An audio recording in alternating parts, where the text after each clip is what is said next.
کی محمد سے وفا تو نے تو ہم تیرے ہیں، یہ جہاں چیز ہے کیا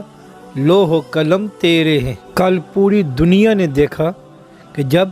کوئی رسول اللہ صلی اللہ علیہ وسلم کا غلام اس دنیا سے جاتا ہے تو پھر وہ کس شان سے جاتا ہے۔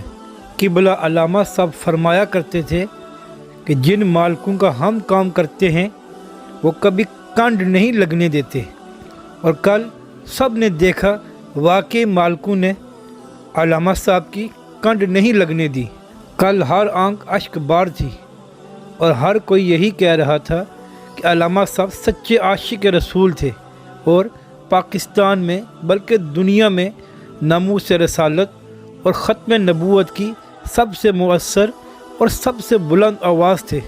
لیکن اس معاشرے اور ہمارے ملک کا مسئلہ یہ ہے کہ جب تک کوئی زندہ ہوتا ہے ہمیں اس کی قدر نہیں ہوتی، اور جب وہ اس دنیا سے چلا جاتا ہے پھر ہم اس کو یاد کرتے ہیں اور کہتے ہیں بڑا ہی عظیم کام کر رہا تھا، کاش ہم کسی کی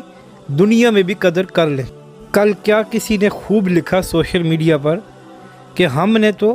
فرانس کا سفیر پاکستان سے نہیں نکالا، لیکن حضور صلی اللہ علیہ وسلم نے اپنا سفیر واپس بلا لیا ہے۔ کل ہر ٹی وی چینل اور ہر صحافی جو مینار پاکستان موجود تھا وہ یہی کہہ رہا تھا کہ اس سے پہلے ہم نے اس سے بڑا اجتماع یہاں پر نہیں دیکھا، اور جو یہاں پر جلسے بھی ہوتے رہے ہیں وہ اس کا عشر اشیر بھی نہیں ہے۔ بازبان علامہ صاحب داسو مینار پاکستان کدی ایہو جا منظر ویکھیا ہی۔ علامہ صاحب ہمیشہ فرمایا کرتے تھے کہ عزت بس اسی کی ہوگی جو حضور کی ناموس کے لیے کھڑا ہوگا، اور کل واقعی سب نے دیکھ لیا کہ اس عزت اسی کی ہے جو حضور کی ناموس کے لیے کھڑا ہوتا ہے۔ کل دنیا نے یہ بھی منظر دیکھا کہ اللہ پاک کس طرح اپنے ولی کی محبت لوگوں کے دلوں میں ڈالتا ہے۔ کل ہر آنکھ اشک بار تھی اور زبان حال سے یہی کہہ رہی تھی، چل دیے دنیا سے اشکوں کا دریا چھوڑ کر،